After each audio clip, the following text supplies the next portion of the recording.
What up? Coach Linz here with a little behind the program. So today I want to talk about training for power. So power, ultimately what you're going to think of is Giannis going out for a dunk, just exploding off the ground, or Devontae Adams getting off the line, blowing by his defender. Another one you can look at power is when you're in your own house, you have to slip on a rug, and you got to be able to catch yourself. You got to be able to move fast enough to catch yourself. So what is power? Power is work divided by time or mass times acceleration.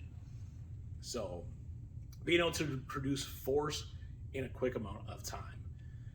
Power is also part strength, part speed. So it's a little multifaceted, and you need to be able to train all those different facets to get the most power production. Some people train just max strength. So if you're looking at the chart behind me, is the force velocity chart. So if you're just going to continue to work max strength, you're going to be missing out on the extra speed strength that is needed to get that power, because you'll be able to produce a lot of force but not fast. So how do you then work the other side?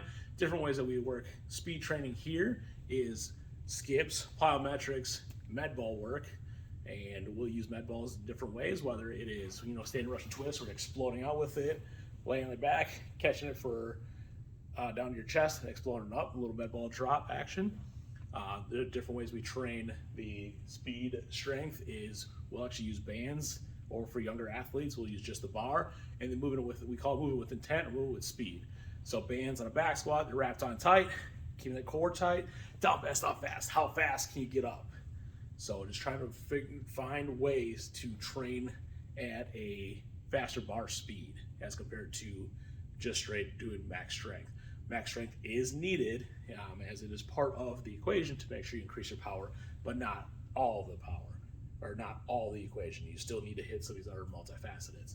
Different ways that we then test power is we'll test vertical, and we'll test 5, 10, 5, the little pro agility test, and 20-yard sprint test. We like to run those at least once a week just to kind of see where we're at. If not once a week, within that second week, depending on how often you're coming in.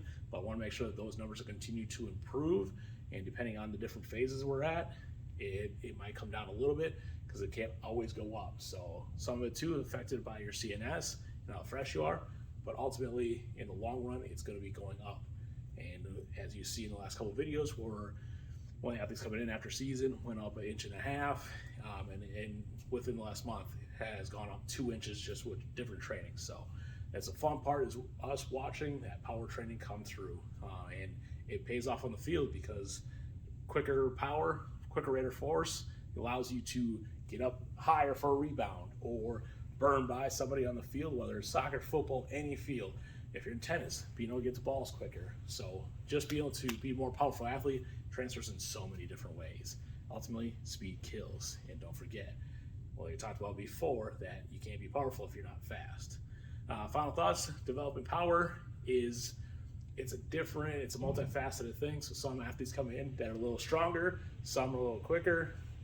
We have to be able to tailor the program to make sure we're going to get the most off of it, and we're able to do that here at Wisconsin Sports Performance.